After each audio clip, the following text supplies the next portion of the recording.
Our first showcase today is going to be our Grow Showcase, in which Mr. Mark Brimer is going to join us. He's from Office Supply Solutions. Mark shows us how his customer focus increases customer loyalty and revenues. Now, something that you might want to know about Mark before we start is that he is one of the very few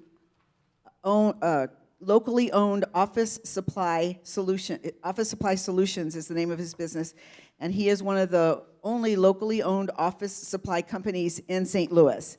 He's been an expert for Entrepreneurs Partners for over 8 years, and he is the proud father of the most adorable, almost 2-year-old little girl. Mark loves to network and connect with others and build those relationships.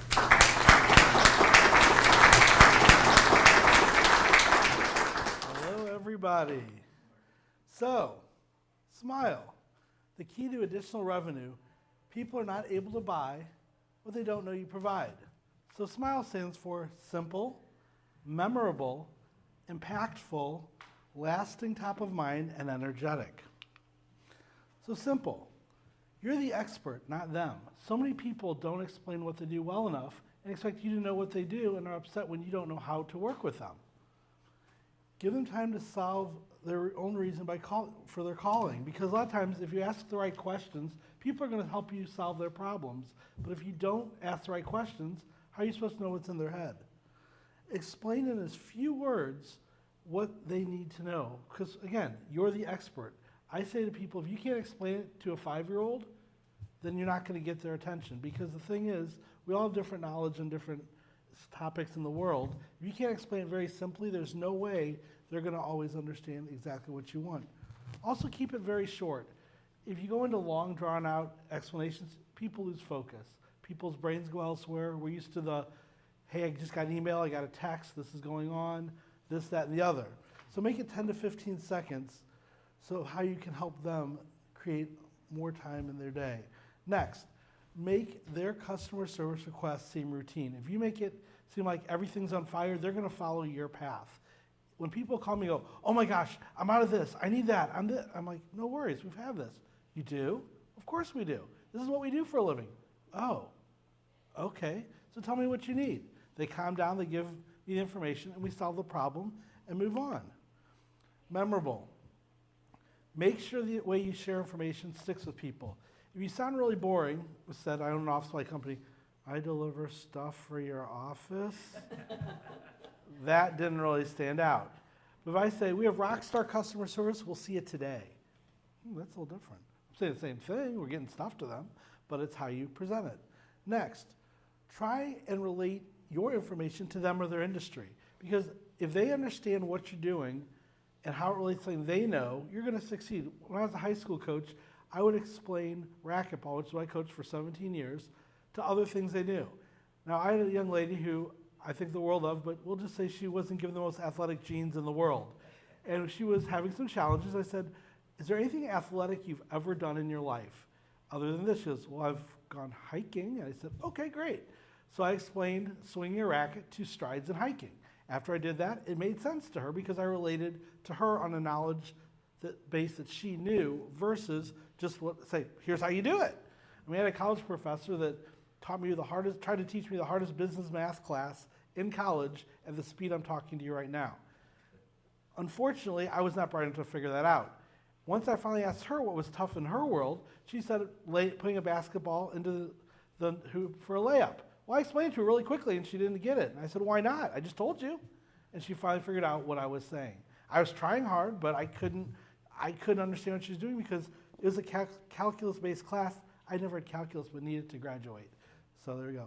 If you can inject humor, if acceptable, their walls will come down more because when we're comfortable, obviously, we make sure that there's less confrontation, less judging, and it makes it so people can communicate more freely.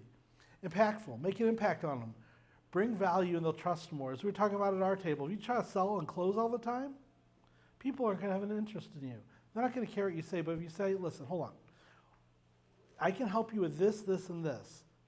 Okay, but aren't I talking about that? I go, you are, but let's solve these problems, then we'll come to what's going on in my world with you, because if we don't solve these problems, how can you focus on this? Next, respect their time. A lot of people try to drag on conversations. They figure the longer you're on the phone, the better it is. That's what sales is, right? No.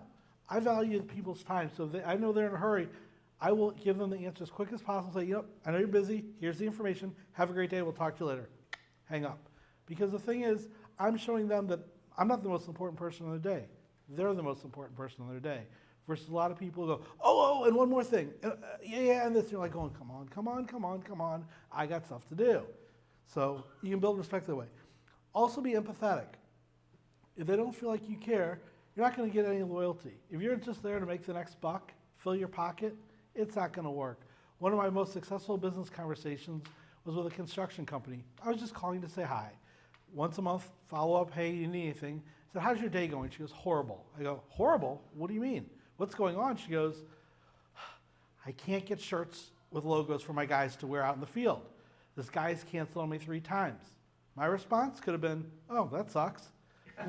But instead, I said, well, I can solve that. She goes, wait a second. Do you do shirts? I go, no. She goes, do you know somebody? I said, well, of course I do. She goes, can I have their name and number? I said, no. She goes, no, why not? I said, if they want your business, they'll call you. She goes, are they going to call me? I said, I'm pretty sure they're not going to call you if we're still on the phone together. Let's hang up and see what happens. So I hung up, I picked up the phone immediately, called my person and said, what are you doing? And they said, I'm working. I said, write down this phone number right now.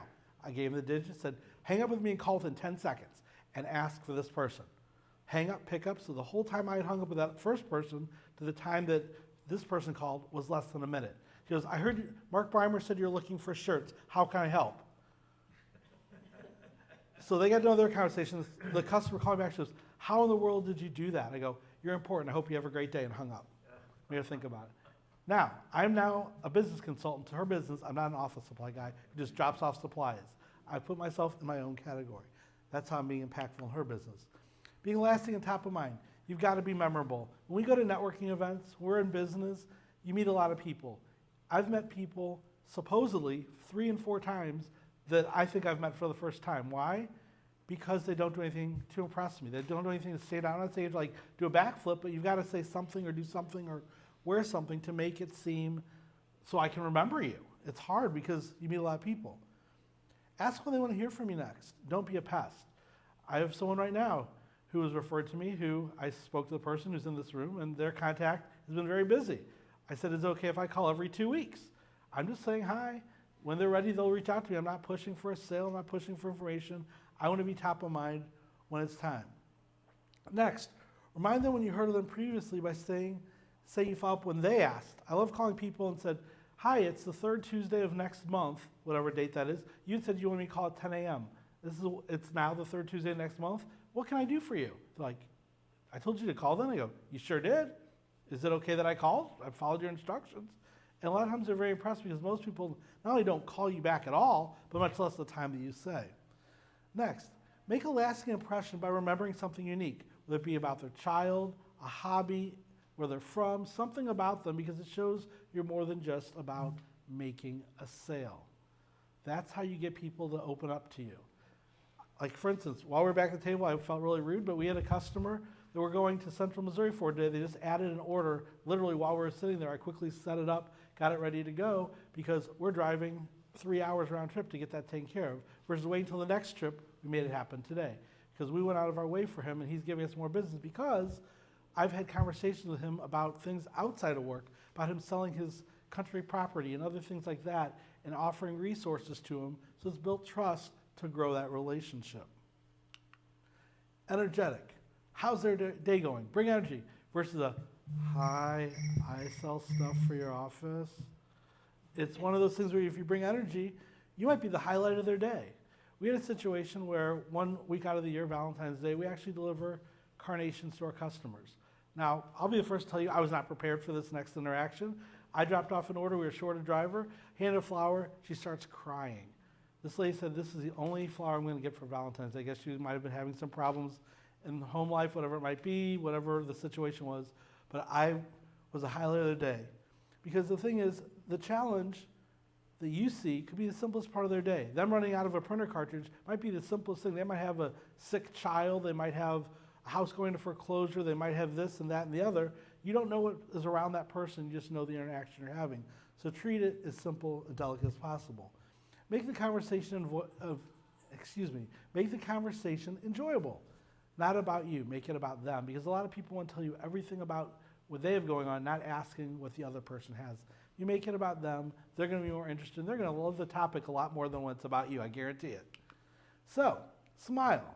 If you smile for them, customers are going to be more understanding when you have problems. Here's the thing, we all make mistakes. We all have challenges out there. But if they trust, know, and like you, they're going to let those slide a little more and give you more opportunities. We all would love to be perfect, but we're not. Next, share more information to assist the situation, whether it be competitive, pricing, whatever it might be. They're going to share more when they're more comfortable. If they don't feel or they can trust you, they're not going to give you much information. It's going to be a lot tougher for you to close that opportunity, make that connection, whatever it might be. If they're comfortable, they're going to share a lot more information to make your life easy. Plus, your revenues go up and your business grows. With the situation I just mentioned in Central Missouri, we don't have all their business yet, but we're getting more and more every month because we're building that trust. We're giving them the opportunity to do more business with us and find that we're different than the person they're using for their other items. I know for a fact, I know we're competitive on every item, but there's always a better price somewhere. But as long as we're competitive, he's not really concerned about that. He knows he's going to get the service that he expects, if not exceed what he expects. Please make sure your face is smiling when interacting with people over the phone versus, hi, how are you? Hi, how are you? We all know that. So most important thing is to smile. It's not only going to make your business grow with current customers, make you more attracted to new customers and connections who can bring you customers, but it'll make you more successful overall. So smile and have a great day.